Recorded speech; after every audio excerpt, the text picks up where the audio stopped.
جب تمہارے پروردگار نے فرشتوں سے کہا کہ میں مٹی سے انسان بنانے والا ہوں، جب میں اس کو درست کر لوں اور اس میں اپنی روح پھونک دوں تو اس کے آگے سجدے میں گر پڑنا، سو تمام فرشتوں نے سجدہ کیا مگر ابلیس کہ وہ اکڑ بیٹھا اور کافروں میں ہو گیا۔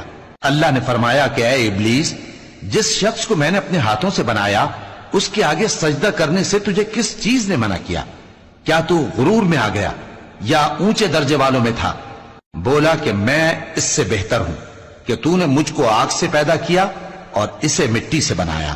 فرمایا بس یہاں سے نکل جا، تو مردود ہے اور تجھ پر قیامت کے دن تک میری لعنت پڑتی رہے گی۔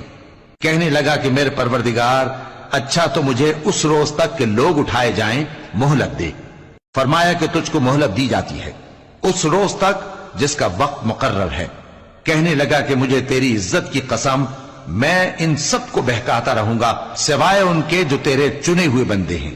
فرمایا ٹھیک ہے، اور میں ٹھیک ہی کہتا ہوں کہ میں تجھ سے اور جو ان میں سے تیری پیروی کریں گے سب سے جہنم کو بھر دوں۔